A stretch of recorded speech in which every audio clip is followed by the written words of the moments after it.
களி முத்திடுத்தா களி முத்திடுத்து களி முத்திடுத்தா? ஆமாம் ஆமாம். என்ன களி முத்திடுதா? ஆமாம், ஊரில் யாராக இருந்தாலும் ஒரே A4 சீட் பெட்டிஷன் தான். A4 சீட்டா? ஆமாம், ஒரே A4 சீட் தான் எல்லாருக்கும் வந்து வழக்கு. இன்னும் புரியலையாப்பா? ஊனா வழக்கு ஆனா வழக்கு. இந்த ஸ்ரீரங்கத்தில் ஒருத்தர் இருப்பாப்புல. யார்? நிறைய பேர் இருக்கிறாங்க ஸ்ரீரங்கத்தில். ஸ்ரீரங்கத்தில் ஒருத்தர் இருப்பார். ஓகே, ஒரு தாத்தா. எங்கள் கோவிலை எங்கள் பெருமை நாங்கள் மீட்போம் அப்படின்னு பேசிட்டு இருப்பாரு. ஒரு பெரியவர் ஒருத்தர் அவர் அதான் ஊனா வழக்கு ஆனா வழக்குன்னு போட்டுக்கிட்டு இருந்தாப்புல. சமீபத்தில் ஒரு வாய் தான் இருக்குதே, யார் கேட்க போறா அப்படின்னு ஒரு அவதூறு ஒன்று போகிற போக்கில் கக்க டக்குன்னு சம்மந்தப்பட்டவங்க வந்து அவங்க வந்து இவருக்கு எதிராகவே ஒரு A4 சீட்டை எடுத்து ஒரு வழக்கு ஒன்று போட வாங்க அப்படின்னு ஸ்ரீரங்கத்துக்கே போய் வாங்க பேசிக்கிட்டு வண்டியில் இருங்க அப்படின்னு ஒரு அவருக்கு வந்து ஒரு ட்ரிப்பு ஒன்று சென்னை வரைக்கும், ஸ்ரீரங்கம் டு சென்னை ட்ரிப்பு கூப்பிட்டு வந்துருக்குறாங்க. அப்படியா? ஆமாம் ஆமாம். அது என்ன பிராது என்ன விவகாரம் அப்படின்னா அந்த விஷயம் முதல் அங்கேயும் சட்டை போடாம வந்தாரா? ஆமாம், அதே கெட்டப் தான், அதே தங்கலான் கெட்டப் தான். அது முதல் சமீபத்தில் நடந்து முடிந்திருக்கிற சென்னை பத்திரிகையாளர் மன்ற தேர்தல் முடிவு, அந்த முடிவு யாருக்கு சாதகமாக இருக்கிறது, யாருக்கு பாதகமாக இருக்கு, யாரோடது இது பஞ்சராகி இருக்கிறது, அது முதல் கடைசியாக நாம் தமிழரை டச் பண்ணலன்னா ரசிகர்கள் கோபித்துக் கொள்வார்கள். ஆமாம், அதனால நேயர் விருப்பமாக நேயரின் எடிட் ஒன்று இருக்குது, அதையும் பார்க்க இருக்கிறோம். இதையெல்லாம் தாண்டி மிக முக்கியமாக ஷில்பா குமார் வந்து இந்த ஒரு பிரைவேட்டு நியூஸ் சேனலுக்கு வந்து ஒரு பேட்டி கொடுத்தாரு இல்லையா, அதை கூட நம்மளும் பேசியிருந்தோம். அண்ணன் வந்து அப்படியே வரிக்கு வரி செருப்பாலே செவிட்டில் அடித்த மாதிரி கேள்விகளை கேட்டார். அதில் அவர் பேசின பொய்களுக்கு சில ஆதாரங்களை வந்து நம்ம ட்விட்டர் மக்கள் காட்டியிருக்கிறாங்க. அந்த ஆதாரம் என்னங்கிறதையும் இந்த வீடியோவில் பார்ப்போம்.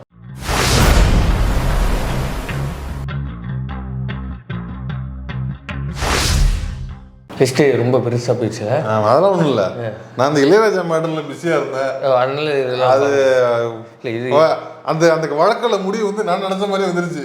அப்படியா? ஆடு திருடு போகல, திருடு போகவே கலந்து சொல்லி நம்மளால முடிச்சு வச்சுட்டாரு. இது போ போ போ எல்லாம் போய் வேலையை பாரு, பஞ்சாயத்து பிடிச்சு கிளம்புடாலாம் லூசு பரவாயில்ல பேசிட்டு இருக்கீங்க, கிளம்பி போறீங்களா அப்படின்ட்டாப்ல. இப்படி விரட்டி விட்டதை குறித்து ஒரு பிரத்யேகமான வீடியோ வரும், நீங்க எதிர்பார்த்திருப்பீங்க. பார்க்கலாம், வரும். அது தனியா வச்சுக்கிடுவோம். இல்ல அவற்றை நம்ம வேற என்ன எதிர்பார்க்க முடியும், அவ்வளவுதான். தெரிஞ்சதுதான். அதுதான் அந்த வீடியோல நம்ம பேசிட்டோம்ல, நம்ம இன்னும் யூடியூப் கிட்ட சொன்னும் கணிக்காம அவர் பேசுறாரு. பேசாம இருக்கடா, பேசாம இருக்கடா, கேக்குறீங்களா? ஓவரா பொங்குனீங்க, முடிச்சு விட்டாரு. அவ்வளவுதான், வச்சுட்டாரு பொங்கல், முடிஞ்சு. அவ்வளவுதான். சரி, வேலையை பாரு, போ பொழப்பு. இப்ப நம்ம ஸ்ரீரங்கத்தில் வசிக்கிற ஒரு ஸ்ரீரங்கத்தில் தேவதைகள் சுஜாதா எழுதுன வந்து வேற அது கதை. ஸ்ரீரங்கத்துல ஸ்ரீரங்கத்துக்காரன்னு சொல்லக்கூடாது, தோழர் சுபதி கோச்சுக்குவாரு. ஆமா, ஏன்னா இவர்கள் யாரையுமே அந்த ஊரில் வசிக்கிறார்கள்ங்கிறனால அந்த ஊருக்காரங்கன்னு சொல்லக்கூடாது அப்படின்னு தோழர் சுபதி சொல்லி. ஒரு பெரிய ஒரு திருச்சி பக்கத்துல இருக்கிற அந்த ஊர்ல, திருச்சி பக்கத்தில் இருக்கின்ற ஸ்ரீரங்கத்தில் வசிக்கின்றவர். அதான் அவரை பத்தி எல்லாருக்கும் தெரியும். அவர் வீடியோலாம் போட்டா அப்புறம் வம்படியா நமக்கு வளர்க்கு எல்லாமே அடிப்பாப்புல. பேர் சொல்ல முடியாது, ஏதும் சில பேர் யூஸ் பண்றாங்கல்ல, பேர் யூஸ் பண்றாங்க, போட்டோ போயிட்டு வந்து வச்சுப்பாப்லையோ, இப்படி வந்து வச்சுக்கிறேன். நம்ம எப்படான் இருக்காங்க, வேண்டாம். சரி, அவர் நம்மளால வேற உள்ள தூக்கி போடுவோம் அவரு உள்ள போயிட்டாரு. அதுதான் அதான் கனெக்ட் பண்றதுக்கு வந்தேன். நீங்க மைனரை உள்ள தூக்கி போடுவோம்ட்டு ரொம்ப நாளா கூவிட்டே இருந்தார் ட்விட்டர்ல. மைனர் மட்டும் கிடையாது, நம்ம கரியாளன் சூர்யா சேவியர், அவரு தோழர் சூர்யா சேவியர், எல்லாரையும் உள்ள தூக்கி போட்டுருண்டா. ஏய், நீங்க எல்லாம் வாட்ச் லிஸ்ட்ல வேண்டா இருக்கீங்க, உங்களெல்லாம் பாத்துட்டு தான் இருக்கீங்க, எல்லாத்தையும் ஃபாலோ பண்ணீங்களே. உள்ள போய் வசதி எல்லாம் சரியா இருக்கான்னு பாக்க போயிருக்காரு. இவங்க இங்கதான் அனுப்ப போறோம், அதனால இப்படி இருக்கிறது தோழர் கஷ்டப்படக்கூடாது, அதனால ஒரு போயிட்டு ஒரு ரவுண்டிங் பாத்துட்டு வருவோம் அப்படின்னு போயிருக்காரு. 14 நாட்கள் சிறையா ரிமாண்டு, 14 நாட்கள் எழும்பூர் நீதிமன்றம் வந்து நீதிமன்ற காவலை எடுத்துக்க சொல்லி இருக்குது. அதுக்கு முன்னாடி இது என்ன வழக்கு என்ன பிராதுன்னு சொல்லணும். ஆமா, அவர் வந்து அவருக்கு சந்தோஷத்துல போன துக்கத்துல எனக்கு ஒண்ணுமே புரியல. அது தெரியுது, பார்த்தாலே தெரியுது. இருக்கிறது எல்லா பாயிண்டிங்கே கக்கிட்டீங்க, பின்னாடி என்ன வருஷம் போறீங்க பாரு. இப்போ அவர் என்ன பேசுறாருன்னா அவருக்கே ஒரு யூடியூப் சேனல் வச்சிருக்காரு. அந்த சேனல் இருக்குது எனக்கு இல்ல வச்சிருக்காரு. ஆமா அதனாலதான் சொன்ன வீடியோ எதுவும் போட முடியாது அப்படின்ட்டு. அதுல உட்காந்துட்டு என்ன பேசுறாரு அப்படின்னா, துணை முதல்வர் அவர்கள் வந்து அவங்களுக்கு வந்து பார்ப்பன தோஷம் வந்து பிடிச்சிக்கிச்சு. பார்ப்பன தோஷம் பார்ப்பனங்களை வந்து நீங்க வந்து பாருங்க. அது 2000 வருஷமா ஏமாத்திட்டு இருந்தீங்க. இப்பதான் கொஞ்சம் படிச்சு கிடிச்சு நாங்க வந்து தெரிஞ்சுக்கிட்டோம். மறுபடியும் பிரம்ம கத்தி தோசம் பார்ப்பன தோசங்கிறாங்க. பார்ப்பன தோசம் வந்து உங்களுக்கு அதுக்கு பேர் என்னமோ சொன்னாங்க. பார்ப்பன தோசம் தான் நினைக்கிறேன். பிரம்ம கத்தி தோசமா இல்ல தெரியல. பிராமணன் சொன்னா பிராமணன் சொன்னா நம்மளே அப்படி சொல்லிக்கலாம் முடியாது. அதனால பார்ப்பனர்னே சொல்லுங்க, ஒன்றும் பிரச்சனை இல்லை. அந்த தோசை உங்களுக்கு பிடிச்சி போயிடும். பார்ப்பனர்களை நீங்க வந்து ரொம்ப கடுமையா ஹேண்டில் பண்ணிட்டீங்க. ஆகையினால் நீங்க வந்து என்ன பண்றீங்கன்னா ஒரு மூணு செவ்வாய்க்கிழமை போய் சிவங்களில் விளக்கு போடணுமா? இல்லை அதெல்லாம் இல்லை, அதெல்லாம் சொல்லுவாங்க.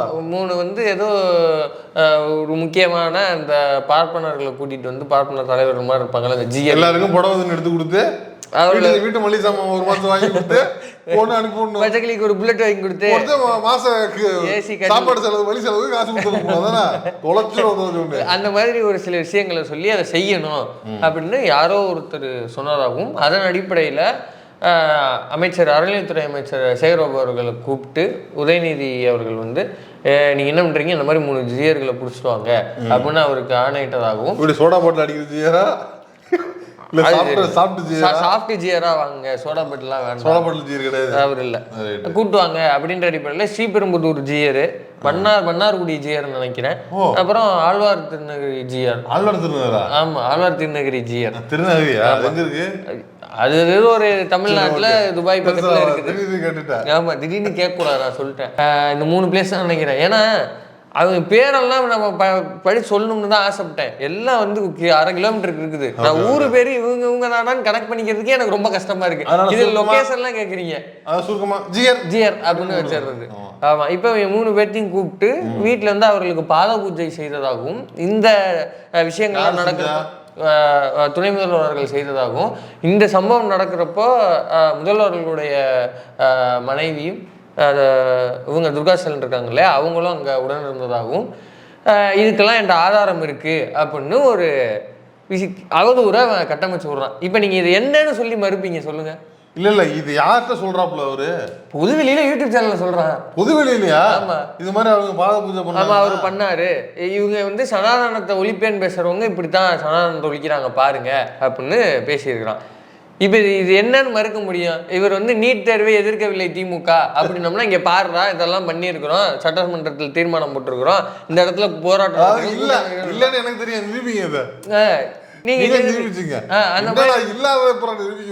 அந்த மாதிரி இது என்னன்னு சொல்லி நீங்க நிரூபிக்க முடியும்? எங்க வீட்டுக்காரர்ல பாருங்க, சிசிடிவி ஃபுட்டேஜை காட்டுறேன்னு காட்ட முடியும் பொதுவெளியில. பைத்தியக்காரன்னா பைத்தியக்காரன், இதுதான் பைத்தியக்காரன். ஸோ இப்படியான ஒரு விஷயத்த கக்கிட்டு போயிட்டாப்புல. இப்போ இதை எடுத்துட்டு வந்து வழக்கமா திமுகக்கு எதிராக இருந்தால் யாரெல்லாம் கவ்வி அதை கடிப்பானுங்களோ அவர்களெல்லாம் கடிக்க ஆரம்பிச்சுட்டாங்க. நாம் தமிழர்ல பாஜக ஆரம்பிச்சு இன்னும் ஒண்ணுதானோ பிரிச்சு சொல்லிட்டேன். சரி, நாம் தமிழர் பாஜக ஆரம்பிச்சு நேத்து இன்னைக்கு நாஜாக்கா முதல் தாவேக்கா வரை இதை ஒரு பாயிண்டா எடுத்துட்டு பதில் சொல்லு அப்படின்னு. இது என்ன நினைக்க முடியும்? சொல்ல முடியாது. ரொம்ப குழப்பறீங்களா? நீ ப்ரூவ் பண்ணு. இதுல என்ன நீ எப்படி இதை ப்ரூவ் பண்ண முடியும்? இதுதான் வந்து பார்ப்பனியத்தின் வேலை. இது வந்து வேத காலமா இருந்து அப்படிதான் இருக்கு. நீங்க ப்ரூவ் பண்ணுங்க. ஆனா சட்டத்துக்கு முன்னாடி செல்லாது ராஜா. சட்டத்துக்கு முன்னாடி ஒரு நிறுத்தி வச்சு என்ன ஆதாரம்னு ஒன்னே தான் கேட்பாங்க. ஆமா, இப்ப இதுதான் சட்டத்தின் ஆட்சிக்கும் பார்ப்பனியத்துக்கும் உள்ள வித்தியாசம். இப்ப ஒரு பொது வெளியில போட்டு கக்கிட்டு போயிட்டாப்புல. இதுக்கு வந்து ஆக்சுவலா யார் ரியாக்ட் பண்ணியிருப்பாங்க அப்படின்னு நினைப்பாங்கன்னா திமுக சைடு ஸ்ரீபெரும்புதூர் ஜிஆரே வந்து வழக்கு கொடுத்துருக்காப்புல. சம்பந்தப்பட்ட நபர் இந்த மாதிரி, அதாவது அவரு பேரு அந்த ஸ்ரீபெரும்புதூர் ஜிஆர் என் பேரு சம்பந்தப்பட்டிருக்கிறதுனால என்ன என் மேல பாருங்க அவரு படப்பின்னு பாருங்க. இப்போ ஏதாவது வந்து பார்த்து செஞ்சு விடுங்க அப்படின்னு அவரு வழக்கு கொடுக்க, அப்புறம் 5 பிரிவுகளுக்கு கீழே இவர் மேல வழக்க போட்டு கொடுத்து, ப்ரோ வாங்க சென்னை வரைக்கும் போயிட்டு வாங்க அப்படின்னா எழும்பூர் நீதிமன்றம் கூட்டு வந்து அப்பதான் 14 நாள் வந்து நீதிமன்ற காவலுக்கு. இப்ப நம்ம என்ன கேட்கறோம்? சிறப்பு மரியாதைன்னு சொல்லு. ஜெயிலுக்கு போயிருக்காப்ல, நம்ம ஸ்பெஷல் ட்ரிப். இதுக்கு என்ன பேர் ஒரு பையன் பார்ப்போம். இந்த வழக்கமா எடை குறைப்பு, சிறை மறைப்பு பேசுவாங்கல்ல, சொத்து குவிப்பு, ஊழல்ரா சொத்து குவிப்பு அப்படிமாங்களா, ஜெயில் டூர் அப்படின்னு சொல்லுவாங்களோ தெரியல. கண்டிப்பா கண்டுபிடிப்பாங்க ஏதாவது. இதுக்கு ஏதாவது புது வாசகம் இருந்தா அதையும் போடுங்க. இப்ப தினமலத்துல எதிர்பார்க்கலாம். மலத்தை பார்த்துக்கிட்டே இருங்க. சரி அதுக்கான அவ்வளவு கஷ்டப்பட்டு இருக்குது. என்ன பண்ணி தொலைகிறது. இப்படி 14 நாள் வந்து அவருக்கு வந்து ஒரு டூரை வந்து நீதிமன்றம் வழங்கி இருக்கிறது. இப்ப என்ன கேள்வின்னா, உன்ட்டதான் அது இருக்குது இது இருக்குன்னு வீடியோல பேசுறதுல சொல்ல வேண்டியதான நீதிபதிட்ட. என்னது ஆதாரம் இருக்கு. அவர் வந்தாரு, அமைச்சர் சேகர்பாபு அவர்களை குறித்தும் துணை முதல்வர் அவர்களை குறித்தும் அவன் வந்து இந்த வீடியோல பேசுறப்ப அவன் மூஞ்சி போனதை பார்க்கணும், எக்ஸ்பிரஷன் எல்லாம். ஐயோ, இதுக்குன்னே தனியா ஒரு 14 நாள் போடலாம். அப்படியா? இதுதான் பார்ப்பது. என்ன பண்ணி தொலைகிறது கருமத்தை. எவ்வளவு வந்து இதான் சொல்றாங்கல்ல, இந்த இதுல வள்ளுவர் கோட்டத்துல உட்கார்ந்து கூட்டம் விட்டாங்கல்ல, பார்ப்பனர்கள் ஒடுக்கப்படுகிறார்கள். பார்ப்பனர் யார் ஒடுக்கப்படுகிறா, யார, அதாவது பாருங்க, மக்கள் வந்து தேர்ந்தெடுத்து மக்கள் பிரதிநிதியாக இருந்து அவர்கள் வந்து மந்திரியா இருக்கிறாங்க, துணை முதல்வராக இருக்கிறாங்க.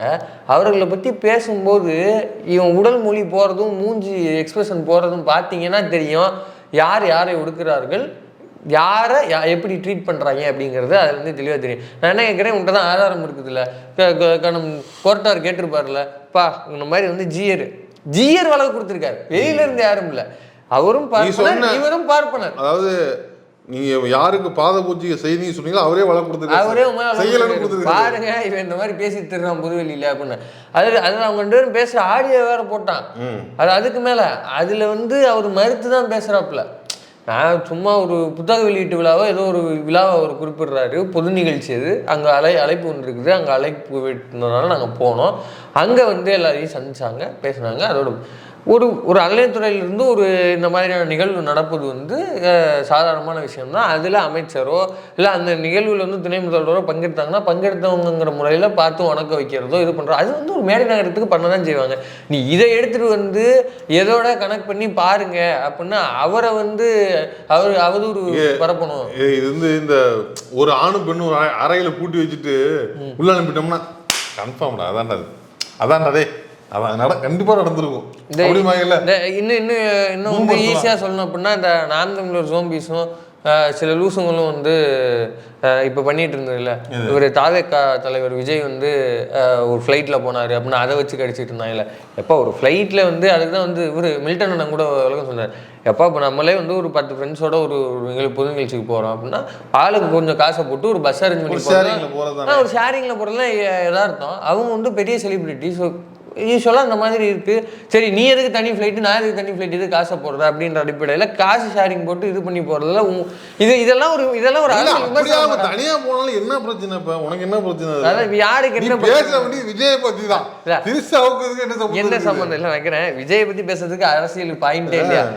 ஒரு நாடு ஒரு தேர்தல் போய்கிட்டு இப்போ மற்றவங்கள அவதூறு பேசாத, பர்சனலை பற்றி பேசாதுன்னு சொல்லிட்டு லூசுங்களா நீங்கள் எதனா பேசிக்கிறீங்க. இப்போ இது யாரு பேசினாலும் சரி, எந்த சைடு இருந்து பேச இந்த டோன்ல பேசுறது தவறு தான். இப்ப ஒரு நாடு ஒரு தேர்தல் பிரச்சனை மண்டை உருந்துகிட்டு இருக்கு, ஒரு வாரமா பரபரப்பா போய்கிட்டு இருக்கு டெல்லியே.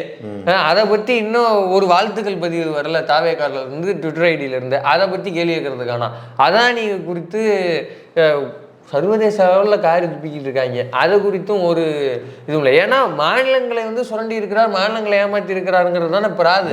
இப்போ அதை பற்றி வந்து ஒரு மாநில சுயாட்சியை, மாநில உரிமைகளை விரும்புகிற ஒரு கட்சி வந்து பேசணுமா இல்லையா? அதை பற்றி அவர் பேசலை. இதை பற்றிலாம் ஏன் பேசல? இவ்வளவு கேள்விகள் இருக்கும்போது சொந்த கட்சியில் இருக்கிற மாவட்ட செயலாளர்கள் இன்னும் போஸ்டிங்கே போடலை. அதுக்கு முன்னாடியே வந்து கட்சி தலைமைகள் மேலே அவங்க வந்து கடுமையாக இருக்காங்களாம், அதிருப்தியாக இருக்கிறாங்களாம். அப்படி இருக்கிறப்ப இதெல்லாம் பேசுறது விட்டுவிட்டு ஒரு மனுஷன் ஒரு நிகழ்ச்சிக்கு போறாரு, அதை வந்து ஒரு ஷேரிங்கில் போகிறதெல்லாம் ஒரு பயன் எடுத்துட்டு பேசணும்னா என்ன பண்ண முடியும்? அப்போ அந்த லெவலுக்கு தான் அவங்க வந்து இதையும் இழுத்துட்டு வந்து வச்சிருக்கிறாங்க. இந்த மாதிரி அவதூறுக்கெல்லாம் என்ன பதில் சொல்ல முடியும்? ஒன்றும் சொல்ல முடியாது. இப்படியான ஒரு அவதூறை கொண்டு போய் சொல்லி கோர்ட்டில் பதில் சொல்ல முடியாமல் போய் 14 நாள் உட்காந்துட்டு வா அப்படின்னா, இதில் வந்து எனக்கு ஒரே ஒரு துக்ககரமான வருத்தகரமான நிகழ்வு இந்த அரசில். என்னது? மார்கழி மாதம் வேற 14 நாள். ஆமாண்ணே, வெளியில இருந்தாருன்னா பஜனை இருக்குது, கோயில் விழாக்கள் போவாங்க. ஆமா, அது இல்லாம அவர் ஸ்ரீரங்கத்துல வேற இருக்கிறாங்கன்னா, அது ஸ்ரீரங்கத்துல வந்து அது அந்த விழாவோட பேர்லாம் மறந்துச்சு எனக்கு ரொம்ப நாள் ஆனதுனால. அவர் வந்து ரொம்ப விமர்சையாக அவங்க கொண்டாடுவாங்க. சென்னையில் திருவையாறு, மார்கழியில் திருவையாறு நடக்குமேப்பா. ஆனா ஜெயிலுக்குள்ள இருந்துட்டு வெளியே அதெல்லாம் அட்டன் பண்ண முடியாது. ஜெயிலுக்குள் திருவேறு போட்ட வேண்டியது. ஆமா, இந்த இது பஜனைகள் பாடுவாங்க, அப்புறம் அந்த நடந்துகிட்டே இது பண்ணுவாங்க, ஊர்வலம் போவாங்க. இல்ல அது பேர் எனக்கு மறந்து போச்சு. அதெல்லாம் பண்ணுவாங்க. அதெல்லாம் ஒரு ஆள் பண்ண முடியாம எவ்வளவு கஷ்டப்படுறாரு குஸ்கடியிலையும் பணியிலையும். மார்கழி உற்சவம் நல்ல வேலை அந்த தங்கலான் துண்டை மறக்காம எடுத்துட்டு போயிருந்தாரு. குளிராது அது வரைக்கும். அந்த துண்டு எதுக்குடா பத்தோம், கோமலங்கட்ட கூட பத்தாது. ஆனா அவர் அதே தான் சுத்திட்டு திடுறாரு. அவதூறுக்கு ஒரு நல்லபடியான பரிசு, ஒரு பரிசு கிடைத்திருப்பது. எண்டுலாம் இல்ல, வெளில வந்து அந்த தான் பேச போறாரு. இப்போதைக்கு ஒரு நல்ல சின்ன பரிசு ஒண்ணு கிடைச்சிருக்கு. யாருன்னே தெரியாம இவ்வளவு நேரம் பேசுறோம் பாத்தீங்களா, அதுதான் காலம் கொடுமை. சொல்ல முடியாம பேசுற மாதிரி இருக்கு, அதுதான் கொடுமை. இதே போன்று இன்னொரு சந்தோஷகரமான துக்க நிகழ்வு ஒன்று நடந்திருக்குது. சந்தோஷமான துக்க நிகழ்வு? வெற்றிகரமான தோல்வியெல்லாம் மட்டும் ஏற்றுக்கிறீங்க, இதை ஏற்றுக்கிற மாட்டீங்களா? சொல்லு, என்னன்னு சொல்லி. நம்ம சென்னை பத்திரிகையாளர் மன்றம் இருக்குல்ல, சென்னை பிரஸ் கிளப். ஆமாம், பிரஸ் கிளப்புக்கு வந்து 25 ஆண்டுகள் கழித்து நிர்வாகிகள் ஜனநாயக ரீதியில் நேர்மையான முறையில் அமைதியான முறையில் தேர்தல் நடத்தப்பட்டு தேர்ந்தெடுக்கப்பட்டிருக்கிறார்கள். நல்ல விஷயம் தானே? நல்ல விஷயம்தான். அது தேர்ந்தெடுக்கப்பட்ட நிர்வாகிகள் யாருன்னு கேட்டால் இன்னும் நீங்கள் நல்ல விஷயம்னு சொல்லுவீங்க. நம்ம ஊர் பொதுச் செயலாளராக வந்து நம்ம ஊர் அசீஃப் தோழர், நம்ம அரண்சை அசீஃப் தோழர். அப்புறம் வந்து இதுக்கு முன்னாடி நியூஸ் 18 இருந்தவர். அதுக்கப்புறம் இணை செயலாளர் செக்ரட்டரி வந்து நம்ம ஊர் நெல்சன் சேவியர். அவர் நியூஸ் 7 தமிழில் வந்து முன்னாடி இருந்தவர், இப்போ ஒன் இண்டியாவில் இருக்கிறாரு. அப்புறம் வந்து தலைவர் வந்து சுரேஷ் வேதநாயகம்ன்றவர். ஸோ இப்படியாக நிர்வாகிகள் நீதிக்கான கூட்டணி ஜெயிச்சிருக்குது. பெருவாரியான ஒற்றுமை கூட்டணி தோத்துருக்குது. ஒற்றுமை கூட்டணி தோத்துருக்குது. அந்த முதல்ல நீதிக்கான கூட்டணிக்கு ஒரு வாழ்த்துக்கள். அசீஃப் தோழருக்கு, நெல்சன் சேவியருக்கு, விஜய் வேதநாயகம் உட்பட சுரேஷ் வேதநாயகம் உட்பட நிறைய பேர் ஜெயிச்சிருக்கிறாங்க. வெற்றி பெற்றிருக்கிற எல்லா தோழர்களுக்கும் வாழ்த்துக்கள். ஆமா, இதுக்கு பின்னாடி வந்து இப்படியான ஒரு தேர்தல் நடைபெறுவதற்காகவும் இப்படி ஒரு விஷயம் தேவை அப்படின்னு உழைத்த, இதற்காக வேலை செஞ்ச அண்ணன் நக்கீரன் கோபாலன், ஒரு மூத்த பத்திரிகையாளர் இந்து என் ராம் அவர்கள், இவர்களுக்கும் நம்ம இந்த நேரத்தில் பாராட்டுகளையும் வாழ்த்துக்களையும் தெரிவித்துக் கொள்ள வேண்டிய ஒரு இடத்துல. வேணா 25 வருஷமா அது பூட்டியா கிடந்திருக்குது. பூட்டியெல்லாம் இல்லை, 25 வருஷமா செயல்பட்டுட்டு தான் இருந்திருக்கு. ஆனா யாருக்காக செயல்பட்டது, எதற்காக செயல்பட்டதுங்கிறது தான் கேள்வி. பத்திரிகையாளருக்காக செயல்பட்டதா அப்படின்னா பத்திரிகையாளருக்காக செயல்படல, மீதி பல வேலைகளுக்கும் அது செயல்பட்டது. அதுவே தான் பிரச்சனை. ஆமா, சவுக்கு அப்படிங்கிற ஒரு கஞ்சா செடி எங்க விளைஞ்சது அப்படின்னா அதோட விதை சம்பவம் மேற்படி இடத்துல 25 வருஷமா எலெக்ஷன் நடக்கல, அதுவே மிகப்பெரிய அபத்தம். அதாவது அரசு வந்து ஒதுக்கிற ஒரு நிலத்துல, அதாவது அரசு ஒரு தப்பு பண்ணுதுன்னு வச்சுக்க, அதை பத்திரிகையாளர்கள் தான் வெளில கொண்டு வரணும். கண்டிப்பா பத்திரிகையாளர்களே தப்பு பண்ணா எங்க போறது? அந்த அரசு வந்து அதை செய்யல. இது வரைக்கும் சவுக்கு நண்பர் குடியிருந்த அந்த பில்டிங்க்கு போயிட்டு இருந்தாங்க. இப்ப நம்ம தோழர்கள் அங்க இருக்கிறாங்க. கண்டிப்பா இந்த மாதிரி ஆட்களை அரசு அதை செய்யல, இதை செய்யல, அரசு உள்ளாட்சி தேர்தல் நடத்தலன்னு அதிமுக அவ்வளவு பஞ்சாயத்து வச்சோம். அது கேள்வி கேட்கிற பத்திரிகையாளர்கள் 25 வருஷமா தேர்தல் நடத்தாம இருந்திருக்காங்கிறது எவ்வளவு பெரிய அபத்தம், அது எவ்வளவு பெரிய முரண் அது. சரி, இப்ப தோழர்கள் வெற்றி பெற்றாங்க, ரைட்டு, ஓகே, பேரெல்லாம் தோத்த தோழர்கள் சொல்லுங்க. இவர்கள் சரியான நிர்வாகிகளா அப்படிங்கிற கேள்வி இருக்குல்ல. ஏன்னா 25 வருஷமா அந்த இடம் வந்து தவறான ஒருவர்களோட நம்ம ஒரே கையில இருக்குது, தேர்தல் கிடையாது, பல வேலைகள் நடந்திருக்குதுலாம் சொல்றீங்க. இப்ப யாரு கையில போயிருக்குது, அவங்க சரியான ஆட்களா அப்படின்றத பார்க்கணுமா இல்லையா? இப்போ நம்ம அசீஃப் தோழர் அவர் வந்து என்ன பிராதில் அவர் நியூஸ் 18 தோற்ற தோழர், வெற்றி பெறாத தோழர்களை பத்தி ஏன் பேச மாட்டேங்கிற? முதல்ல நான் வெற்றி பெற்ற தோழர்களை பத்தி பேசுறதுக்கே பாயிண்ட் இருக்குது. சொல்லுங்க. நியூஸ் 18 அவர் வந்து ஒரு உயரிய பதவியில் இருக்கிறாரு. அப்ப இருந்தப்ப மாரிதாஸ் எத்தனை வீடியோ, ஆசிப்னு வீடியோ, ஆசிப் இல்ல ஆசிப்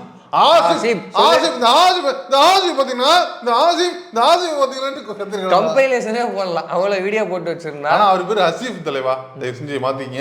அவர் பேர் அசீஃப் தோழருக்கு வந்து அவ்வளவு வீடியோ போட்டு நியூஸ் 18 நிர்வாகத்துக்கு அவ்வளவு ப்ரெஷரை கிரியேட் பண்ணி இவர் வந்து இந்த மாதிரியான கருத்தியல் கொண்டவர், இவங்க வந்து இப்படி செயல்படுறாங்க அப்படின்னு அந்த நிறுவனத்தால வெளியேற்றப்பட்டவர். அயோக்கியத்தனமான வேலைகளை இந்த வலதுசாரிகள் செய்து அவரை வெளியேற்றப்பட்டார். அப்படிதான். ஆமா, இப்படி பலரும் வந்து வெளியேற்றப்பட்டாங்க. அதுல வந்து தேவபாஸ்கர் தோழர், நம்ம இவர் அரண்சையில் தேவபாஸ்கர் இருந்தார்ல, அவங்க எல்லாமே அதே கூட புதுசா தெரியாது அவரும் அங்கதான் இருந்தாரு. வாடா போடா தேவ யாரையுமே வாடா போடலாம் சொல்ல மாட்டாப்ல. நீங்க எப்பில பாக்குறேன் போடுதாசு வாடா போடான்னு எழுதி வச்சிருக்கிறாப்ல. அதான் காரணமா? என் நினைவு சரியாக இருக்கும்னா, என் நினைவு சரியாக இருக்குமே, ஆனால் அவரும் தான் வந்தார். அந்த தோழர் இருக்கும், நம்ம மதநறிவியல் தோழர்னு இப்படி ஏகப்பட்ட பேரை வந்து மூடு விழா நடத்தி இது பண்ணவர் தான் அந்த போடுதாஸ். ஆனா பாருங்க, உழைப்பு பிளஸ் மக்களுடைய இருக்கிற அந்த கருத்தியல் எங்க கொண்டு வந்து நிறுத்தி இருக்குது. கடைசியில ஜனநாயகம் தான் வென்றது இல்லையா? போடுதாசு வெல்லல. போடுதாசு வந்து ஒரு வீடியோ போட்டு ஒற்றுமை கூட்டணியா அந்த கூட்டணி ஜெயிக்க வைக்க வேண்டியதானே? இல்ல அங்க பத்திரிகையாளர்கள் அந்த பத்திரிகை தோழர்கள் வந்து அவங்களை தேர்ந்தெடுக்க வேண்டியதானே? அப்ப இவங்க தான் தேர்ந்தெடுக்காங்க.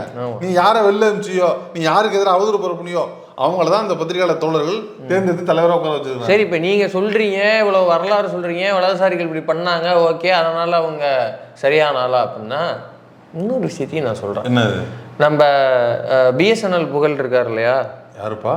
இந்த அவர் வந்து நான் எப்படி சொல்றது, அவர் வந்து ஒரு ஸ்போர்ட்ஸ் ஆக்டிவிஸ்ட், அவரு ஸ்போர்ட்ஸ் என்தூசியாஸ்டிக், அரசியல் விமர்சகர், பொருளியல் நிபுணர், அப்புறம் வந்து நொய்விங்குடைய தலைவர் ஆலினால் அழகுராஜா. நீங்க கேள்விதான் போட்டிருப்பீங்க.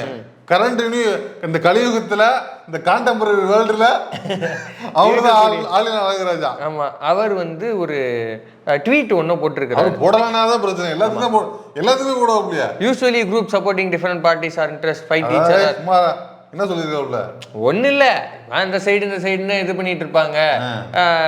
அந்த சைடு சப்போர்ட் பண்ற குரூப்பும் இந்த சைடு கட்சிக்கு சப்போர்ட் பண்ற குரூப்பும் அடிச்சுக்கிறோம். ஆனா இப்ப ஜெயிச்சிருக்கிறவங்க இருக்காங்க பத்தியா, அவங்க எல்லாம் ஒரே சைடு சப்போர்ட் பண்றவங்க.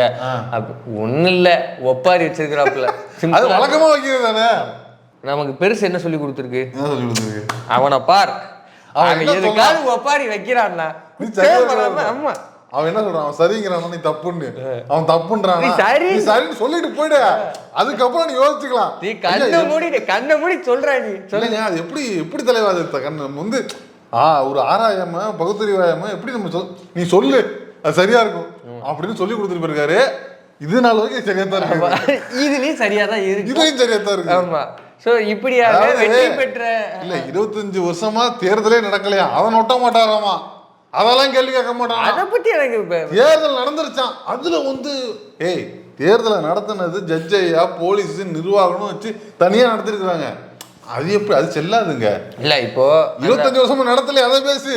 அந்த ஓட்டு வந்து டேர்ன் அவுட், அதாவது பதிவு செய்யப்பட்ட வாக்குகள் வந்து கிட்டத்தட்ட 91.27 விழுக்காடு வாக்குகள் வந்து பதிவாகி இருக்குது. அப்ப பாத்துங்க, அப்ப 25 வருஷமா எவ்வளவு ஈகரா வெயிட் பண்ணி இருந்திருக்காங்க. ஒண்ணும் இல்ல, இப்ப தலைவருக்கான போட்டியிலேயே 50% ஓட்டு இவங்களுக்கு தான். சோ இப்படி இருக்கக்கூடிய சூழல்ல வெளியே இருந்து இப்படியான ஒப்பாடிகள் எதை சொல்லுது அப்படின்னா, ஜெயிச்சுட்டா அப்படிங்கிறதான். ஆமா, அதனால வெற்றி பெற்ற தோழர்கள் எவ்வளவு சிறந்த தோழர்கள், எவ்வளவு சிறந்த ஆளுமைகள் அப்படிங்கிறத இந்த ஒப்பாரிகள் மூலமாக நம்ம தெளிவுபடுத்திக் கொள்வது. இப்ப நீங்க ரொம்ப நேரமா ஆவலா கேட்டுக்கிட்டு இருந்த அந்த தோல்வியடைந்த வெற்றி பெறாத தோழர்கள், வெற்றி பெறாத தோல்வி சொத்து குவிப்பு மாதிரி இப்ப வெற்றி பெறாத தோழர்கள். வெற்றி வரட்டும், அதுலயே வெற்றி வரட்டும். அந்த ஒப்பாரியை பார்த்து வந்துருவோமா? அந்த ஒப்பாரி கிளிப்ப கொஞ்சம் போடுங்க. 16ஆம் தேதி நம்ம எல்லாருமே ஒன்னா உட்கார்ந்துதான் எல்லாமே டிஸ்கஸ் பண்ண போறோம். நான் பிரசிடண்டா இருக்க போறேன், ஷபீர் செக்ரட்டரியா இருக்க போறாரு. இதுல ஒன்றும் பிரச்சனையே கிடையாது. நண்பர்களே, தேர்தல் முடிந்தாகிவிட்டது, கவுண்டிங் முடிந்தாகிவிட்டது. ஒரு அணி வெற்றி பெற்றிருக்கிறது, பாக்கி இருக்கின்ற அனைவரும் தோல்வியை தழுவி உள்ளார்கள். இது ஒன்றும் பெரிய பிரச்சனை இல்லை. என்ன மனுஷயா? இல்ல அப்புறம் அவரு மேல இல்லடா, எல்லாருமே அங்க இருக்கிறவங்க நம்ம ஆட்கள் தானே, சில பேரை தவிர. அவங்க அந்த கூட்டணிக்கு ஆதரிச்ச நபர்கள் தான் நமக்கு ஆகாது. நம்ம இவரு மொட்டை மணி சாரு, மூணா பணா மணி, சவுக்கு சங்கரின் ஆசி பெற்ற கூட்டணி. அதேதான், சவுக்கு சங்கர் மணி சார் ஆதரவு பெற்ற கூட்டணி. அது புட்டுக்கிட்டு போயிருச்சு. அதான் சொல்றேன், அதாவது ஒரு திமுக தான் காரணம். இதுக்குமா திமுக தான் காரணம். எப்படி ஓட்டு போட்டவங்க எல்லாருமே திமுகவினுடைய பொதுக்குழு செயற்குழுல இருந்து இந்த ஓட்டு போட்டு என்ன பாரு, நாளைக்கு இது மட்டும் பாரு. இதுல உங்களுக்கு புரியலையா? புரியலடா. நீ என்ன பிராண்டு இலை வாங்கி அடிக்கிறேன்னு எனக்கு புரியல. என்ன சொல்றான் தெரியுமா? பத்திரிகையாளர் மன்றம் அப்படிங்கிற அந்த போஸ்டிங் இது அதிகாரம். அதை வச்சு எதை வேணா செய்யலாம். இவ்வளவு நாள் செஞ்சுக்கிட்டு இருந்தால அதை வச்சு டெண்டர் வாங்கலாம், அதை வச்சு கான்ட்ராக்ட் வாங்கலாம்னு பேசிக்கிட்டு இருக்காயா ஒரு இன்டர்வியூல. அப்ப 25 வருஷமா நீ விட்டு கொடுக்கறதுக்கு காரணம் அதானா? அதுதானா? எது கேள்வி புரியுங்க அழிங்க புள்ளிங்க அவனே ஒத்துக்கிறானே கேக்குறேன் நானு. ஒரு இடத்துக்கு மேல போயிட்டோம்னா ஓப்பனா ஒத்துக்கிறது தான். இதுல என்ன அப்ப வந்து போயிருச்சு, அதிகாரம் போயிருச்சு. இப்ப அதிகாரம்லாம் கிடையாது, அவனுக்கு கையில இருந்த ஒரு மிகப்பெரிய ஆயுதம் போயிருச்சு. ரைட், அதிகாரம் இல்ல, அது ஆயுதம். அவனுக்கு பிளாக்மெயிலர் தான். அவன் அதை தானே மிரட்டிக்கிட்டு இருந்தான். இப்ப பியூர் பிளாக்மெயிலர். இப்ப இந்த கூட்டணி வந்து அந்த இதை வந்து அப்ளிகேஷன் இருக்குல்ல, வெற்றி பத்திரமா அப்ளிகேஷனை தொட்டு கொடுத்ததே நம்ம மணிஷார் கையால. சங்கரோட ஆசீர்வாதம்லாம் இருந்தது. அதை நினைக்கும் போதுதான் வந்து மணிஷார் என்ன கெட்டமான சொல்லியா கொடுத்துருப்பாரு. அவரு மூத்த பத்திரிகையாளரு, சாவர்கரை பத்தி எல்லாம் எவ்வளவு பேசியிருக்காரு, அவரு மோடியை பத்தி எவ்வளவு பேசியிருக்காரு. என்ன ஒரு நேர்மையான பத்திரிகை. அவரு கொடுக்கும்போது எப்படா தோத்து போவாங்க, அவிஞ்சு போக மண்ணா போக கொடுத்துருப்பாரு. போயிட்டாங்களே. சரி, இப்ப இவரோட வீடியோ கிளிப் ஏன் போட்டு நம்ம சிரிக்கணும் அப்படின்னா, இந்த கிளிப் வந்து நம்ம கரிகாலன் தான் வந்து வைரல் ஆயிடுச்சு. இல்ல அவர் டீசன்ட் ஆள்பா. என்ன இல்ல காரணம் இருக்கு. காரணம் என்கிட்ட இருக்கு. என்ன இருக்கு? கரிகாலன் வந்து அந்த போஸ்ட் போட்டு விட்டாரு. ஏன் இவர் ஏன் வந்து இப்ப நம்ம கான்சென்ட்ரேஷன் பண்ணணும் அப்படின்னா, இவருடைய பழைய ட்வீட்டுகள் எல்லாத்தையும் நம்ம ஆனியன் ரோஸ்ட்ல முந்தானத்தை எடுத்து போட்டிருந்தாங்க. அவர் நம்மளால தானே இல்லையா? ஹேஷ்டேக் அம்மானா சும்மாவா அப்படின்ற அளவுல யாருக்கு சும்மா இல்லடா அவ இல்லைன்னா யாரும் இல்லடா அதை போட மாட்டான். ஏன்னா அவனு போட்டிருக்கு துரத்தி அடிப்பாங்க. அம்மானா சும்மாவா அப்படின்ற ஹேஷ்டேக் யாருக்கு பயன்படுத்துவாங்கன்னு நீங்க சொல்லுங்க. அம்மானா சும்மானா அம்மாவுக்கு தான் பயன்படுத்துவாங்க. எதையும் கேக்குதுன்னா இவர் சசிகலாவுக்கு பயன்படுத்திருக்கிறாரு. என்னது சசிகலா? ஆமா, ரூட் அப்படி போதா? சசிகலா அவர்கள் பெரிய ஆளுமை, அவருடைய வீர பிரபாகரம் என்ன அது என்ன இது என்னெல்லாம் பேசியிருக்காரு. அப்ப சின்னம்மானா சும்மாவான்னு தானே போட்டுக்கணும். அம்மானா அம்மா ஒரே அம்மாடா. சின்னம்மாவே அம்மாவா ப்ரொமோட் பண்றாரு. உங்களுக்கு புரியுதா இல்லையா? அதுதான் ஜெர்னலிசம்ங்கிறது. ஆமா, அதான் கமர்ஷியல் ஜெர்னலிசம். சும்மாவா? இது மட்டும் கிடையாது, இன்னும் ஒருபடி மேலே ஏறி போய் இவர் சசிகலா அவர்கள் வந்து அந்த பரப்பனார்கார சிறையிலேருந்து வந்தாங்க இல்லையா, அந்த சிறையில் அந்த இருந்து வெளில வந்து சென்னை வரைக்கும் வந்து ஒரு பெரிய ஊர்வலம் மாதிரி காரில் கூப்பிட்டு வந்தாங்களே, அந்த ஈவெண்ட்டை லைவ் அப்டேட்டு ட்வீட்டில் பண்ணிட்டு இருந்துக்காரியா? அப்படியா? ஆமாம், ஏதோ பாசம். இதுதான் டாப் நாச்சுங்கிறது. எதனா அந்த காரை ஓட்டிட்டு வந்தார்ல டிரைவரு, அவரை ஃபோட்டோ எடுத்து மீட் மிஸ்டர் இவர் தான் வந்து சின்னம்மாவை காரில் வச்சு அழைச்சிட்டு வந்தார். சே, எவ்வளோ பெரிய வீரதீர். அந்த அம்மா என்ன பண்ணிருச்சு? நான் என்ன கேட்குறேன், எதுவும் வந்து சமூக போராட்டத்துக்காக ஜெயிலுக்கு போனாங்களா, இல்லை ஏதாவது வந்து மிகப்பெரிய அரசியல் சீர்திருத்தம் நடைபெறணும், ஆனால் அரசியலமைப்பில் வந்து இந்த மாதிரியான விஷயங்கள் வந்து உழைக்கும் மக்களை பார்ப்பனல்லாத வெகுஜன மக்களுக்கு வந்து பிரச்சனையாக இருக்குது, இதை மாற்றணும் அப்படின்ற ஏதாவது போராட்டம் நடத்தி ஜெயிலுக்கு போனாங்களா, இல்லை எதுக்காக அந்த மாதிரி ஜெயிலுக்கு போச்சு? ஏதோ சொத்து குவிப்பு. சொத்து குவிப்பு. சொத்து குவிப்புனா ஊழல் தானே. ஊழல் சொல்லுங்க. இப்ப ஊழல் அவங்க பண்ணலப்பா. அவங்க கவர்மெண்ட் எம்ப்ளாய் கிடையாது. ஏட்டுவா இல்லையா? ஊழல் எப்படி வரும் அவங்க மேல? ஜெயலலிதா பண்ணது ஊழல். ஊழலுக்கு உடந்தையாக இருந்ததாக அவர்கள் மேல் வந்து கேஸ் போடப்பட்டு தண்டிக்கப்பட்டு போயிட்டு வந்தாங்க. ஓ, இப்ப வந்து சட்ட நுணுக்கங்களா பேசுறீங்க. போயிட்டு ஊதுபத்தி உருட்டுனீங்களா இல்லையாங்கிறதான கேள்வி. அதெல்லாம் உண்மைதான். ஊதுபத்தி உருட்டுனீங்கல்ல, அதுக்கு தானே போனேன். அவங்க என்னமா அம்மானா சும்மா இல்ல, ஆளுமை என்ன அப்படி என்ன இப்படி என்ன மொத்தமா முடிச்சு சும்மா இல்ல அப்பான்னா அவரு. ஓ, நான் உன்ன பெரிய ஆள் நினைச்சேயா, இந்த மாதிரிலாம் பண்ணி வச்சிருக்காரு. ஆமா ஆமா, இது ஆர்கே பேரை மட்டும் இன்ஜின் மாதிரி பெருசா வச்சு ஜாகராஜ பாகவதர் மாதிரி. சரி, இந்த அச்சீவ்ஸ்கள்லாம் வந்து நான் சொல்லலாம் ரொம்ப கம்மி. தலைவர் பண்ணியிருக்கிற சம்பவம்லாம் படுபயங்கரமாக இருக்கிறது. வாய்ப்பு இருக்கிறவங்க அந்த ஆனியன் ரோஸ்ட் வீடியோ போய் பாருங்க. இந்த வீடியோ முழுசா பார்த்துட்டு போய் பாருங்க. ஸோ இப்படியாக தோழர்கள் தோற்று இருக்கிறார்கள். ஆமா, அது சொன்னதா ஒண்ணுமில்லை. தேர்தல் முடிவு வந்து விட்டது. ஒரு அணி வெற்றி இருக்கு. ஏன் கிளங்குது வேர்க்குது. சரி, இப்படியாக எல்லாம் நம்ம தோழர்கள் தான் கூட வெற்றி தொழில் ஜெகஜம். சவுக்கு சங்கர் வந்து நின்று ஜெயிச்சிருந்தாலும் சந்தோஷம் போட்டுருக்கலாம். அவன் வர முடியாது. அவன் அப்படி ஜேர்னலிஸ்ட். அவன் இப்போ எம்ப்ளாயி. அவன் சொன்னாப்ல அவன் ஏன் நிற்கல? எம்ப்ளாயி அதான். ஆமால்ல, எவ்வளவு பெரிய ஒரு என்னது ஒரு ஸ்டண்ட் மேன். நான் என்ன கேட்கிறேன், ஹீரோ அவரு பொதுவெளியில அவன் என்ன சொல்லிக்கிறான், ஜெர்னலிஸ்ட் நான் சீனியர் ஜெர்னலிஸ்ட்ங்கிறான்ல. ஏன் ராஜா நிக்கல? ஏன் நிக்கல? இவ்வளவு அரச பயங்கரவாதத்தை எதிர்த்து கேள்வி கேட்கிறாராம் அவரு பெரிய என்ன விக்கிலீக்ஸா, அவரு பெரிய விக்கிலீக்ஸா, அவரு நிக்கல. அவரு பாருங்க, இந்த மாதிரி வார்த்தைகள்லாம் மேம்படுத்திங்கன்னா அப்புறம் வீடியோன்னு கூட பார்க்க மாட்டேன், வன்முறையில் இறங்கிடுவேன். விக்கிலீக்ஸோட தான் உனக்கு தயவு செஞ்சு ஒப்பிடாதீங்க. இல்லை ஏன் நிக்கல அதை மட்டும் பதில் சொல்லு. ஏன் நிக்கல நீ? ஏன்னா போதில் நிக்க முடியாது. அடுத்து வந்து நம்ம சில்பா குமார். செல்ஃபாந்திரி வாசியா நீ அதையும் வந்து பாரு, பர பைசா காசு இல்லாம வந்து எல்லாத்தையும் சம்பாதிச்சாப்லையா? ஆமாம்மா, அதுதான் வந்து ஆதாரம் தான் பேசுது. புகழ் அடைச்சிட்டாப்லையா? ஆமா, நம்ம ட்விட்டர்ல வந்து ஃபேமஸ் நம்ம பூதம் ஐடி இருக்குல்ல, அவர் வந்து அவர் நிறைய சூப்பரான தகவல்லாம் வெளியே நிறைய அவர் லீக்ஸ் ஆமா, அவரு தான் ஆக்சுவலா விக்கிலீக்ஸோட ஒப்பிடணும்னா அவரை வேணா ஒப்பிடுங்க, ஒரு நியாய தர்மம். அதனால ட்விட்டர்ல வந்து ஃபாலோ பண்ணிக்காத தோழர்கள் வாய்ப்பு இருக்கிறவங்க பூதம் ஐடியா அப்படின்னு, அதே போல யூடியூப் ரூட்டஸ் அப்படின்னு அடிச்சீங்கன்னா அதையும் ஃபாலோ பண்ணுங்க. அதையும் ஃபாலோ உள்ள அது ஒன்றும் பிரச்சனை இல்லை, அதை ஃபாலோ பண்ணி வைங்க. ஸோ இப்போ நம்ம மேட்ருக்கு வந்துடுவோம். இப்போ அவர் வந்து ஒரு எக்ஸ்போஸ் லீக்ஸ் ஒன்று பண்ணி விட்ருக்காரு.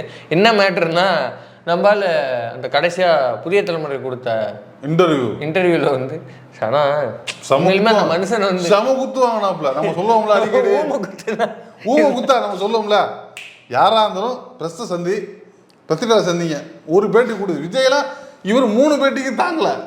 யார் நம்ம இவர் சில்பா 3 பேட்டி தாங்கல. விஜயெல்லாம் ஒரே பேட்டி தான், அவ்வளவுதான், கிழிஞ்சிரும். வாக் அவுட் பேட்டியா தான், அவ்வளவுதான். அதுவும் முழுசாலாம் முடியாது, வாக் அவுட் பேட்டியா தான். பேட்டில முக்கார வச்சு முக்குன்னு முக்கிடுவாங்க. அது எனக்கு ரொம்ப பிடிச்சது கடைசி புதிய தலைமை இன்டர்வியூ தான். ஆமா, ரிப்பீட் மோட்ல பார்த்துட்டு இருக்கிறனால அதுல வந்து ஒரு இடத்துல அது நீங்களே பாத்துருங்களேன். தொழிலையும் அரசியலையும் நீங்க ஒண்ணா நேர்கோட்டில் பாக்குறீங்களா? நீங்க அங்க இருந்து வந்தீங்க 2 பேரும். எங்க இருந்து வேணா வரட்டும், ஒரு தொழிலதிபரா இருக்கலாம். நான் பாருங்க, அதாவது நான் திருப்பி ஆரம்பத்துல பாத்தீங்கன்னா என்னோட மாமனாருக்கு என்னோட தொழிலுக்கு சம்பந்தம் இல்லைன்னு சொல்லிட்டேன். அவர் பணக்காரர். இன்னைக்கு என் அக்கௌண்ட்ல எவ்வளவு இருக்குன்னு எனக்கு மட்டும் தான் தெரியும். நீங்க எல்லாரும் சொல்ற மாதிரி அவர்கிட்ட 3000 கோடி இருக்கு, 2000 கோடி இருக்கு, 100 கோடி இருக்கு. நான் எல்லா தொழிலும் ரிசைன் பண்ணிட்டு அரசியல் வரணும்னு சொல்லிட்டு 1 வருஷம் கூட வெளியே வந்துட்டேன். எந்த தொழிலும் எனக்கு சம்பந்தம் கிடையாது. அரசியலையும் தொழிலையும் நீ கம்பேர் பண்ண வேண்டிய அவசியம் இல்லை. பண்ணணும்ன்றா தொழில்ல நீங்க பணம் சம்பாதிக்கிறீங்க, தொழில்ல பிரபலியம் அடையறீங்க, தொழில்ல விஜய் பணம் சம்பாதிக்கிறாரு, தொழில்ல விஜய் பிரபலியம் அடையறாரு, அத மூலதனமாக ஆக்கணும்னு அரசியலுக்கு உள்ளே வருகிறார்கள். அது மக்கள் தான் முடிவு பண்ணணும். உதயநிதிக்கும் பொருந்தும். இல்ல சரி, என்னன்னா எல்லா இடத்துலயும் நம்ம ஆளுங்க தான் இருப்பாங்க போல இருக்கு. எல்லா இடத்துலயும் விஜய் மாதிரி ஆட்கள் தான் இருப்பாங்க, ஒண்ணும் தெரியாம சும்மா ஈஸியா மண்டே கழுவி உள்ள நினைச்சிருக்கேன். என்ன இது, எல்லா இடத்துலயும் சீமான் மாதிரி ஆட்கள் இருப்பாங்கன்னு நினைச்சிட்டாங்க போல இருக்கு. அவர் வந்து கேட்டாரு பாருங்க கேள்வி, அதாவது அப்பாவுடைய இன்ஃப்ளூயன்ஸ்ல வந்த நாம வச்ச கேள்வி எல்லாம் கேட்டுவிட்டாரு. அப்பாவோட இன்ஃப்ளூயன்ஸ்ல வந்த விஜய் அவர்கள் இன்னைக்கு மக்கள் மத்தியில் இதானதுக்கு அப்புறம் மாமனாவுடைய காசுல வந்த, அதாவது ஊம குத்து என்றால் இதுதான் சொல்றாப்ல. நான் வாக்கப்பட்டிருக்கேன், நான் வாக்கப்பட்ட இடம் இப்படி, நான் ஒன்னும் வாரிசு வாக்கப்பட்ட இடம் இப்படி. அவர் வந்து இப்படி கேட்டாரு, நீங்க எல்லாம் வந்து இதை சொல்லாமா அப்படின்னா, அவரு இல்ல நான் இந்த தொழிலெல்லாம் விட்டுட்டு நான் கையெழுத்து போட்டு நான் ஐ எம் ரிஜெக்டட். எவ்வளவு கொடுத்தாங்க? மாமனோட சொத்து வாங்கலையா? அது கொடுத்தாங்க. அவருடைய எங்க போற நீ ஊருக்கு போ, இதுல போறப்ப ஃப்ளைட்ல போறேன். அப்படியா? அரைஸ் அப்படிங்கிற அந்த நிறுவனத்துல கிட்டத்தட்ட 83 கோடி ரூபாய், அதாவது சரியா சொன்னா 82.50 கோடி ரூபாய் அவருடைய மாமனார் மார்ட்டின் அவருடைய நிறுவனத்திலிருந்து இவருடைய நிறுவனத்துக்கு டிரான்ஸ்ஃபர் செய்யப்பட்டிருக்கிறது. இதை அந்த அரைஸ் நிறுவனம் இருக்கு இல்லையா, அந்த நிறுவனத்துடைய ஆனுவல் ரிப்போர்ட்லேயே அதுவும் பதிவு செய்யப்பட்டிருக்குது. இந்த டீட்டெயில்ஸை இப்போ நம்ம பேசிட்டு இருக்கும் போதே உங்களுக்கு ஃபுல் ஸ்க்ரீன்ல ஷோ பண்ணியிருப்பாங்க. இப்போ இதுக்கு சில்பா குமார் என்ன பதில்? என்ன இப்ப டீ செலவுக்கு மாமா காசு கொடுத்தாரு, பிரச்சனை 83 கோடி ரூபாயா? ஆமா, டீ செலவு விடாது. இதுல வந்து நான் டீ செலவு விடாது. அது இதில் வந்து நான் ஏழை தாயின் மகன், நான் வந்து எவ்வளவு கஷ்டப்பட்டேன் தெரியுமா, நான் எதுவுமே இல்லாமல் எந்த பின்புலமும் இல்லாமல் நான் வந்தேன். 83 கோடி ரூபா வந்து ஒரு வருஷத்தில் ஒரு நிறுவனத்துக்கு அவங்க மாமனார் 83 கோடி ரூபா போட்டு விட்டுருக்காருன்னா, அப்போ உங்களுக்கு கீழே இருக்கிற எத்தனை நிறுவனங்களுக்கு எத்தனை கோடி ரூபாயை போட்டு விட்டுருப்பாங்க. ஆமாம், மருமகனுக்கே அவ்வளோ கொடுக்குறாங்க, மகளுக்கு எவ்வளோ கொடுத்துருப்பாரு. அதெல்லாம் தனி கதை. ஆமாம், அது தனி கதை, தனி கணக்கு. நான் என்ன கேட்குறேன், நீங்கள் தான் வந்து வாரிசு அரசியலை பற்றியெல்லாம் பேசுகிறீங்களா? ஒண்ணுமே இல்ல, எனக்கு யார தெரியும், அவளை தெரியுமா, அவளை தெரியுமா பேசி வேற. நான் நினைச்சிருந்தா திமுகவில் வந்து வாங்கியிருக்க முடியாத சீட்டு, அதான் நிப்பாட்டி வச்சு 5 நிமிஷம் சிரிச்சாங்களாமே. நிப்பாட்டி வச்சு ஆமாம்மா நிக்க வச்சு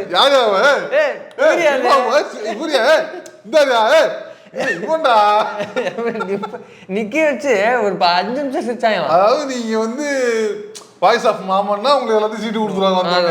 என்ன இது, இந்த மாதிரி எத்தனை நிறுவனங்களுக்கு வந்து ஊதியத்துக்கு வந்து வேலைக்கு வச்சிருப்பாங்க. எல்லா கட்சிகளுமே அது செய்யல. அவர் என்ன சொல்றாப்புல, நான் நினைச்சிருந்தா நான் நினைச்சிருந்தா ஈஸியா நினைச்சிருந்தா காய போட்டிருப்பேன். ஆனா நினைக்கவே இல்லை. நான் ஏன் இங்க வந்து வாங்குறேன், இங்க எனக்கு அங்க கொடுக்கல, அதனால இங்க இருந்து இருக்கிறேன். இங்கேயும் பவுஸ் என்னங்கிறது வந்து விலகிட்டாங்க எல்லாரும். நம்ம இன்னொரு பொதுச் செயலாளராக இருக்கக்கூடிய விசிக இன்னொரு துணை பொதுச் செயலாளராக இருக்கக்கூடிய கௌதம சன்னா அவர்கள் சொல்லியிருக்கிறாரு, நம்மளுடைய யூடியூப் டெஸ்ட்லயும் ஒரு எக்ஸ்க்ளூசிவ் இன்டர்வியூ வந்து வெளியாகி இருக்கிறது. நீங்க 2 இன்டர்வியூமே தாராளமாக பாருங்க. ஒன்னு பேரலையில எடுக்கப்பட்டிருக்குது, இன்னொன்னு வந்து நம்ம யூடியூப் டெஸ்ட்ல எடுத்திருக்கிறோம். 2ஐயும் பாருங்க. இவர் எங்கெங்க போய் எம்பி சீட்டுக்கு நின்னாரு, யார் யார் எங்க நிப்பாட்டி வச்சு சிரிச்சாங்க அப்படி இன்னைக்கு ஒரு தகவல் ஷூட் பண்ணப்பட்டிருக்குது, வரும். அது பகீர் தகவல் வரும். அந்த பகீர் தகவலும் வந்து கொண்டே இருக்கிறது. பரபரப்போடு காத்திருங்கள். நீங்க எல்லாம் வாரிசு அரசியலை பத்தி, திமுக பத்தி மட்டும் கிடையாது, வாரிசுங்கிற வார்த்தையவே யாரு நீங்க இப்ப போய் சேர போறீங்களே அந்த கட்சியினுடைய தளபதி நடத்த வாரிசு அப்படிங்கிற படத்துடைய பேரை கூட நீங்க உச்சரிக்க தகுதி இல்லாத நபர் தான் நீங்க. இல்ல நீங்க வந்து அங்க மேடையில் ஒண்ணு பேசுறது சும்மா ஒரு சீனியர் ஜேர்னலிஸ்ட், அவர் பெருசா ஒரு டைம் எடுத்துக்கல, அவரு 3 கேள்வியிலேயே முடிச்சு விட்டாரு. அவர் ரொம்ப ரிலாக்ஸா ஸ்ட்ரெயினே பண்ணாம ஜாலியா இப்படி உட்காந்துட்டே அடிக்கிறாப்புல. அதுக்கு ஒரு 2 கேள்விக்கு பதில் சொல்ல தெரியல. அப்போ மண்டையில என்ன இருந்திருக்குது, மண்டையில ஒரு அஜெண்டா இருக்குது இல்லையா, கையில பேனா இருக்குது, அவ்வளவுதான். வந்து எல்லாரும் கேட்டே இருக்கிறது தான் என்னது, நாம் தமிழர் பத்தி ஒரு டாபிக்குமே இல்லை. ஒரு இன்ட்ரெஸ்டிங் மேட்ச் இப்பெல்லாம் டிவிக்கு எல்லாம் ட்ரெண்டிங்க. நீ வேற அவனெல்லாம் எவன் பேசிட்டு இருப்பான், கட்சியே சீட்டு கிட்ட மாதிரி சரிஞ்சு உழுந்துகிட்டு இருக்குது. ட்ரெண்டிங் இப்ப வந்து சில்பா குமாரும் இவரும் தான் முன்னாடிலாம் வந்து ஏதாவது ஒரு தொகுதியில எங்கேயாவது ஒரு இடத்துல 2 இடத்துல ஒரு தொகுதியில ஒரு பகுதி காலியாகும், அந்த மாதிரி போய்கிட்டு இருந்தது. இப்பெல்லாம் மாவட்டமா தான் காலி ஆகிருது. இன்னைக்கு காலையில இருந்துச்சு, அப்புறம் இன்னைக்கு எந்த மாவட்டமா காலின்னு கேட்கறாங்க. அதுதான் சொல்றது, முந்தா நாள் நாகப்பட்டினம் முடிச்சு விட்டாங்க, முடிஞ்சு வச்சு இப்படின்ற அளவுல போயிட்டு இருக்குது. காலையிலேயே வந்து ட்விட்டர்ல வந்து ஒரு போட்டோ வந்து நல்லா ட்ரெண்டிங்க போயிட்டு இருந்தது. என்ன அப்படின்னா அது இப்போ ஃபுல் ஸ்கிரீன்ல காட்டுவாங்க. சீமான் போட்டோலாம் இல்லை, வால்பாறை சட்டமன்ற தொகுதியில உறுப்பினர் சேர்க்கை முகாம் நடத்தியிருக்கிறாங்க. சரியான கூட்டம். உறுப்பினர் சேர்க்கை முகாம்? ஆமா ஆமா ஆமா, என்ன தைரியம், சரியான கூட்டம். இப்போ ஃபுல் ஸ்கிரீன் உங்களுக்கு காட்டியிருப்பாங்க அந்த கூட்டத்தை. ஐயோ அலமோது தான். ஆமாமா, எழுதி பேனெல்லாம் இங்கு திந்து போச்சுன்னு சில்பா குமாருக்கு போன் அடிச்சாங்களாம். கையில இன்டர்வியூல கையிலேயே பேன் வச்சிருக்கீங்களே, நோட்ல வச்சுட்டு எழுத மாட்டேங்கிறீங்க, நோட்டே இல்லை உங்களுக்கு, எதுக்கு பேனா, அந்த பேனாவை கொடுங்க, நாங்க கொஞ்சம் உறுப்பினர் சேர்க்கை எழுதிட்டு தரோம் அப்படின்னு. சர்வர்லாம் கிடுகிடுன்னு ஆடி போயிடுச்சான், நாம் தமிழர் சர்வர்லாம். அப்படியா? சக்க கூட்டம். இயற்கை விவசாயம் பண்றவங்க வச்சிருக்காங்க, சர்வர்லாம் வச்சிருக்காங்க. அதுலலாம் வந்து அதான் சொல்றேன், வாயில தான் வந்து இயற்கை விவசாயம் அது இதுன்னு பேசுவாங்க, தவிர காரில் ஓடுவாங்க, ஹைபிரிட் இது ஓடும், எல்லாமே உண்டு. அதில் நிதி வரும்னு மட்டும் சொல்லி பாருங்க. எதா இருந்தாலும் சரி, எந்த டெக்னாலஜியாக தான் அடாப்ட் பண்ணுறதுக்கு ரெடி. நிதினோட தான் ஞாபகம் வந்துச்சு. இன்னொரு வீடியோவும் வந்து நாம் தமிழரோட ட்ரெண்டிங்கு, அதை பார்த்துருங்க. அண்ணா அண்ணா இருக்கலண்ணா, அண்ணா அண்ணா சாமான் வந்திருக்கண்ணே. அண்ணா எங்கண்ணா நீ? சாப்பிட்டம்பா. என்னண்ணா இப்படி கடையை போட்டு நீங்க வாட்டுக்கு போயிட்டியே? இந்த மாதிரி எல்லாம் இருப்பாங்களா? யாராவது வந்து ஏதாவது எடுத்துட்டு போயிட்டா என்ன பண்ணுவீங்க? அதெல்லாம் மேல இருக்கிறவன் பாத்துக்குறான்ப்பா. யானே சும்மா அவர்கிட்ட சேர்த்து நீ பாதி பேர் கலாண்டு தின்ட்டு தர்றாங்க, அவங்களே கண்டுக்க மாட்டேங்கிற. நம்மளால எங்கன்னு பாப்பாரு. அவரை சொல்லலப்பா, இந்த இவரை சொன்னப்பா.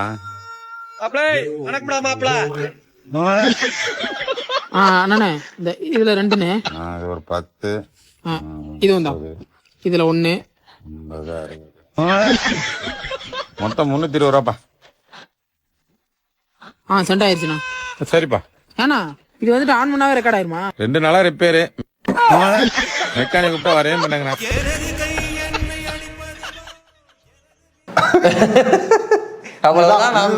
தமிழ்நாட்டு மக்களை அவனுக்கு இப்படிதான் பண்ணிட்டு இருக்காங்க. நைஸா திரைநிதிங்கிற பேர்ல அண்ணே நாங்க உழைச்சிக்கிட்டு இருக்கோம், அண்ணே நாங்க போராடிக்கிட்டு இருக்கோம், நான் உங்களுக்காக தான் கட்சி ஆரம்பிச்சிருக்கிறேன். கட்சி ஆரம்பிக்கும் போது நம்ம கட்சியில தம்பி, இது நம்ம கட்சி, நீ நம்ம தான் முன்னேற்றா, நம்ம தான் வளர்க்கணும். இது மைக்குக்கு முன்னாடி அப்படி. ஆமா, இதே வந்து வாட்ஸ்அப்ல வாய்ஸ் இது இல்ல, வாய்ஸ் நோட் எப்படி வரும்னா, வாட்ஸ்அப்லாம் இல்ல, திருநெல்வேலி அந்த கூட்டத்துல அந்த கண்ணுக்கு நேரம் சொல்லியிருக்காப்ல, அதனால வெளில வந்தாப்ல.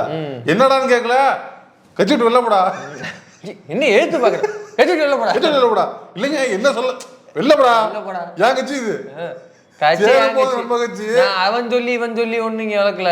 அவன் மாரி ஏன்ட சொல்லிட்டு இருக்க கூடாது. அதேதான், இது பிரபாகரனுக்கு இதுதான், பொட்டம்மனுக்கு இதுதான், எல்லாருக்கும் இதுதான். அவன் மாரி ஏன்ட சொல்லிட்டு இருக்க கூடாது அப்படிங்கிறாரு. இது நம்ம சொல்லல, அவரே சொன்னது. இதே மாதிரிதான் ரெண்டு பேரும் என்ன பண்றாங்கன்னா, தமிழ்நாட்டு மக்கள் இந்த திறன்நிதிங்கிற பேர்ல ஒவ்வொரு வீட்லயும் உள்ள சின்ன பசங்கள்ட்ட காசை புடிங்கிட்டு இருக்காங்க. காசை மட்டும் கிடையாது, சிறுவர்களுடைய உழைப்பு, அவர்களுடைய இளமை காலம் எல்லாத்தையும் தேடிட்டு இருக்காங்க. இந்த வீடியோ சிரிப்பதற்காக இல்ல, சிந்திப்பதற்காக. அவ்வளவுதான்.